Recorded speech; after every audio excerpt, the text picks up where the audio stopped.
여러분 안녕하십니까? KBS 아메리칸 뉴스입니다. 올해 초부터 경기가 회복세로 돌아서고 소비자들의 지출이 늘어나면서 인플레이션에 대한 우려가 커지고 있습니다. 앞서 소비자 물가지수도 13년 만에 최대폭 상승을 기록했다는 발표도 나왔는데 앞으로도 업종에 따라 일부 소비 품목들은 더욱 가격이 뛸 전망입니다. 김경일 기자가 보도합니다. 연방노동부가 발표한 5월 소비자 물가지수는 지난해보다 5%, 지난 4월보다 0.6% 상승한 것으로 나타났습니다. 시장 전망치를 크게 상회한 것으로 2008년 8월 이후 최대 상승폭입니다. 특히 에너지, 식품 등을 제외한 소비자 물가지수는 지난해보다 3.8% 높아져 1992년 이후 가장 크게 올랐습니다. 휘발유 가격은 56.2% 뛰었습니다. 목재 가격은 폭발적으로 오르고 있습니다. 팬데믹으로 1년 넘게 집에 머물렀던 소비자들이 백신 접종 후 소비를 늘리면서 교통과 여행업, 음식 등의 물가가 계속 오르고 있습니다. 여행객 증가로 항공사 운임 가격이 7% 오르며 급등세를 이어가고 있습니다. 의류 가격도 5.6% 상승했습니다. 쇠고기 가격도 상승해 지난달보다 비프로스터는 6.4%, 비프스테이크는 4.3% 올랐습니다. 그러나 대부분의 경제 전문가들은 물가 상승폭이 예상보다 강하다 해도 여전히 일시적 현상으로 보고 있습니다. 시장 전체로 보면 가격 오름세가 느린 분야가 많다는 것입니다.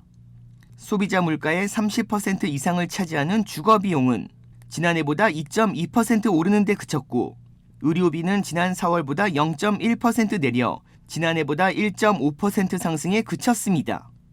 그럼에도 일부 전문가들은 고용회복 속도 둔화로 임금을 올리는 기업들이 늘어나면서 다수의 식료품 업체, 레스토랑 체인, 소비재 기업들이 원자재와 임금 상승분을 소비자 가격으로 전가하기 시작해 소비자들이 피부로 느끼는 부담은 더욱 커지고 있다고 강조했습니다. 일부 언론은 가파른 소비자 가격 상승 현상을 퍼펙트 스톰이라고 칭하며 경제 회복세에 따라 대부분의 영역에서 물가 상승 우려가 커지고 있다고 보도했습니다. KBS 뉴스 김경일입니다. 가격 상승폭이 가장 큰 곳, 바로 자동차 시장입니다. 전체 소비자 물가 상승분의 무려 3분의 1을 차지하고 있는데요. 신차는 물론이고 중고차 가격도 폭등하면서 차 구매와 판매 성향마저 달라지고 있습니다. 이어서 이유수 기자가 취재했습니다. 한 자동차 회사 딜러의 안내 광고입니다. 매월 할인된 가격을 공지하는 란인데 이달에는 아무런 공지가 올라와 있지 않습니다. 또 다른 자동차 회사 딜러의 안내입니다. 언뜻 보기에는 할인된 가격처럼 보이지만 팬데믹 사태가 한창이던 지난해 같은 기간에 비해 월 납입료 앞자릿수가 변한 것을 확인할 수 있습니다. 매월 내야 하는 리스비뿐 아니라 리스 전 일괄적으로 내야 하는 선납금 역시 크게 올랐습니다. 지금까지는 많은 소비자분들이 MSRP보다 훨씬 더 저렴한 딜러를 찾아서 딜을 하셨는데요. 이제는 MSRP 혹은 그 이상 윗돈을 프리미엄을 주고 사야 되는 실정에 왔습니다. 얼마를 덜 내고 사야 할 것을 고민하는 게 아니라 얼마를 더 낼까를 고민해야 하는 상황. 판매할 차가 많아야 제조사 간의 할인 경쟁이 벌어지는데 생산량 부족으로 굳이 할인을 하지 않고도 수요가 따르고 있습니다. 신차 공급 부족의 원인은 제조사들의 생산량 예측 차질, 원자재 가격 폭등에 따른 것으로 풀이됩니다. 공장들이 많이 문을 닫았었고요. 올해 들어서는 자동차 회사들이 수요 예측을 잘못한 회사들이 많아서 반도체 발주를 제대로 못하는 바람에 지금 반도체나 철강 모든 원자재 부족으로 인해서 중고차 시장 상황도 녹록지 않습니다. 중고차 가격도 지난해 같은 기간 대비 크게 상승했는데 이는 렌트카 업체들의 수요에 따른 것입니다. 경제 정상화가 빨라지며 여행객이 크게 늘었고 신차를 구하기 어려워진 렌트카 업체들이 중고차 시장에 집중되고 있습니다. 때문에 리스 차량을 중고차로 매각하는 경우 잔존 가치 이상의 시세 차익을 거두는 현상도 벌어지고 있습니다. 최근 벤츠나 닛산이 리스 차량 매각을 금지시킨 것도 이 같은 이유 때문입니다. 그렇다면 앞으로 자동차 시장은 어떻게 변할까? 반도체 부족 현상은 당분간 이어지며 올 하반기 2022년형 모델이 투입되며 가격 상승폭은 더 높아질 것으로 보입니다. MSRP, 즉 권장 소비자 가격을 그것보다 훨씬 더 싸게 샀던 시대에서 이제는 차가 죗값을 주고 사는 시대, 그리고 필요한 차일 경우에 윗돈을 주고라도 사는 시대로 가고 있다고 생각을 합니다. 자동차 판매 전문가들은 광고에 현혹돼 무작정 딜러를 방문하는 것보다 이메일로 먼저 금액을 협상한 뒤 찾는 것을 권고했습니다. 이메일 기록을 기반으로 협상을 끌어내고 선납금을 크레딧카드로 결제하면 추후 딜러에서 할인폭을 변경하거나 판매를 번복하는 현상을 예방할 수 있다고 합니다. 팬데믹 사태 여파로 신차 가격은 물론 중고차 가격까지 폭등했습니다. 이러한 현상은 당분간 이어질 것으로 보입니다. KBS 뉴스 이우수입니다. LA 카운티의 휘발유가 6월 역대 두 번째로 높은 가격을 나타내고 있지만 곧 하락할 것이라는 전망이 나왔습니다. 오늘 LA 카운티 평균 휘발유 가격은 갤론당 4달러 24센트입니다. 나흘째 같은 가격을 유지하고 있습니다. 남가주 자동차 클럽의 제프리 스프링 공보관은 지금의 가격은 갤론당 4달러 47센트를 기록했던 지난 2008년에 이어 6월 중에는 역대 두 번째로 높은 가격대를 형성하고 있다고 밝혔습니다. 스프링 공보관은 그러나 현재 더 많은 양의 수입 원유가 캘리포니아주에 들어오고 있다는 유가 정보 서비스의 보고와 함께 정유소들이 계획했던 수리 작업 역시 거의 마무리 단계에 들어선 만큼 이러한 요소들이 휘발유 가격을 곧 하락하게 만들 것이라고 밝혔습니다. 한편 오렌지 카운티 평균 휘발유 가격은 오늘 0.4센트가 오른 갤런당 4달러 20센트를 기록하고 있습니다. LA 카운티 휘발유 가격은 올해 초보다 1달러, 1년 전과 비교하면 1달러 24센트가 높습니다. 오렌지 카운티 평균 휘발유 가격은 올해 초보다 99센트, 1년 전과 비교해 1달러 23센트가 비싸졌습니다. 캘리포니아 주민들의 백신 접종을 독려하기 위한 두 번째 상금 추첨이 오늘 열렸습니다. 모두 15명 가운데 남가주 지역에서는 5명이 5만 달러씩 당첨해 행운을 안았습니다. 오늘 오전 실시된 추첨은 일주일 전 첫 번째 추첨과 동일한 방식으로 진행됐습니다. 번호가 적힌 15개의 하얀 공으로 카운티를 호명했는데 남가주 지역에서는 LA 카운티가 3개, 샌디에고 카운티 1개, 오렌지 카운티 1개, 리버사이드 카운티 1개가 뽑혔습니다. 당첨자는 전화나 문자, 이메일로 연락을 받게 되고 만약 96시간 안에 연락이 닿지 않을 경우 다시 추첨이 이뤄집니다.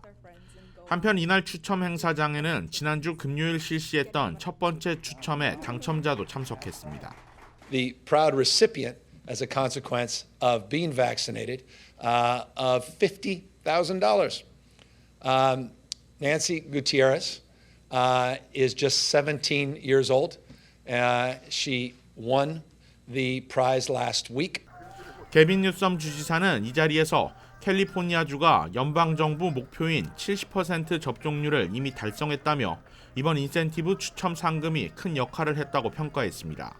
이제 두 번의 추첨이 마무리된 가운데 전면 경제 재개방이 이뤄지는 15일 다음 주 화요일에는 마지막 추첨이 예정돼 있습니다. 모두 10명을 추첨하는데 당첨자 상금은 앞선 두 번의 추첨 상금 30배에 달하는 150만 달러입니다. 마스크 착용과 거리두기 해제가 이뤄져도 올 가을 학기 교내 학생들과 교사들은 계속 마스크를 써야 할 전망입니다. LA 통합교육부와 교사 노조는 학생과 교사들이 백신 접종 여부와 상관없이 올 가을 학기 학교 안에서 마스크를 착용하도록 하는 내용에 잠정 합의했습니다. 이는 어린 학생들의 백신 접종률이 상대적으로 낮은 데 따른 것으로 교육부와 노조는 정기적인 코로나19 검사도 계속 실시하기로 했습니다. 단 장애가 있는 학생들에게는 예외가 적용될 가능성도 있습니다. 코로나19 검사는 현재 이뤄지고 있는 매주 검사에서 다소 완화돼 2주에 한 차례씩 받게 됩니다. 이 밖에 매일 등교 시 받는 체온 측정 검사도 계속 유지하기로 했습니다.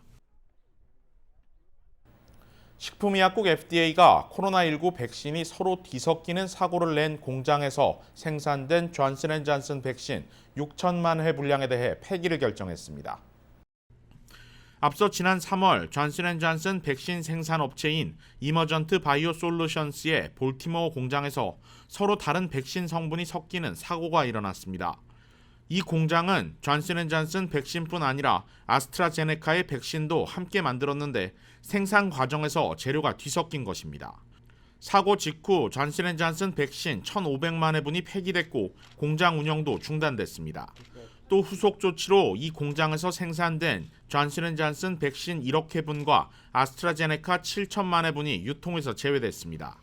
그리고 이 가운데 FDA는 존슨앤존슨 백신 6천만 회분에 대해 오염 우려가 있다는 판단을 내렸습니다. 뉴욕타임즈는 화이자와 모더나 백신이 충분한 상황이라 미국 내 백신 공급에는 큰 문제가 없겠지만 외국의 백신을 지원하겠다는 바이든 대통령의 계획에는 타격이 될 수 있다고 지적했습니다. 롱비치 항과 카탈리나 섬을 오가는 여객선에서 한 승객이 바다로 떨어져 수색 작업이 벌어졌습니다. 롱비치 소방국은 어제 오후 6시경 롱비치 항에서 150명의 승객을 태우고 출발한 카탈리나 익스프레스 페리선에서 한 남성이 뛰어드는 것을 승무원들이 목격했다고 밝혔습니다. 이후 해안경비대와 LA 카운티 셰리프, 롱비치와 LA 카운티 소방국 소속 여러 대의 보트와 잠수팀이 어젯밤에 이어 오늘까지 바다에 빠진 남성에 대한 수색 작업을 벌였습니다. 실종된 남성의 신원은 올해 24살의 케이온 데이드로 확인됐습니다. 현재 가족들이 롱비치 항구에서 수색 결과를 기다리고 있습니다. 이 남성은 배가 출발한 지 얼마 지나지 않아 롱비치 해안에서 3마일 떨어진 지점에서 떨어졌고 배는 다시 회항했습니다. 현재까지는 남성이 스스로 뛰어든 것으로 보이지만 혹시 모를 추락 요인이 있었는지에 대한 조사도 함께 이뤄지고 있습니다. 뉴저지에 이어 이번에는 뉴욕주 예비선거가 오는 22일 치러집니다. 모두 4개 선거구에서 시의원에 도전하고 있는 한인 후보 5명이 막판 치열한 득표전을 펼치고 있습니다. 제휴사 뉴욕 KBTV의 보도입니다. 2014년부터 퀸스보로청 예산국장을 역임했던 리처리 후보는 뉴욕시 19 선거구에서 막판 표밭을 다지고 있습니다. 19 선거구는 한인 유권자 밀집 지역이어서 이 후보가 유리한 고지를 차지하고 있습니다. 이 후보는 뉴욕 한인 봉사센터와 뉴욕 가정상담소 등 한인 비영리 단체들의 정보 예산 유치를 위해 노력해온 경험을 앞세우면서 한인 사회 지지를 당부하고 있습니다. 우리 커뮤니티랑 우리 한인 커뮤니티 특별히 목소리를 내고 우리 커뮤니티를 위해 싸우는 시의원이 되기로 위해 이제 출마했습니다. 우리 삶의 질을 높이고 우리 교육 예산이랑 예산을 높이고 또 우리 자녀와 우리 어르신들의 안전함을 보호하는 이유로 이제 출마를 했습니다. 중국계 유권자가 많은 20선거구에는 진보 성향의 정치인 존 최 후보가 중국계 샌드러 황 후보 등 5명의 후보와 대결하고 있습니다. 오클랜드 가든, 베이사이드 힐즈 등을 포함하는 23선거구에는 뉴욕 한인 봉사센터 회장으로 일했던 린드 이 후보가 가가호호를 방문하며 지지를 호소하고 있습니다. 린드 이 후보는 그레이스 맹 의원의 지지를 받고 있습니다. We're at a very important critical moment for our community and for our city. We're in the process of recovering from the COVID pandemic, and also with the rise in Asian hate crimes that's happening in our communities, we need to make sure that we're voicing our concerns, that we have resources that are dedicated to help our communities. 26선거구에서는 뉴욕 한인회 정치적 신장 부회장을 맡고 있는 줄리 원 후보와 헌터 칼리지 조교수인 헤일리 김 후보 등 한인 후보 2명을 포함 8명의 후보가 대결하고 있습니다. 롱아일랜드시티, 써니사이드, 에스토리아 등을 포함하는 26선거구는 한인 유권자가 거의 없는 히스패닉계 밀집 지역에서 두 후보는 타민족 유권자를 상대로 힘겨운 득표전을 벌이고 있습니다. 한편 한인 최초로 뉴욕시장 선거에 출사표를 던져 화제가 됐던 얼트장 후보는 낮은 지지도대에 고전하고 있는 것으로 알려지고 있습니다. KBTV 뉴스 이창헌입니다. KBS 아메리칸 뉴스는 시청자들의 의견을 소중히 생각합니다. KBS 아메리칸 뉴스 마칩니다. 고맙습니다.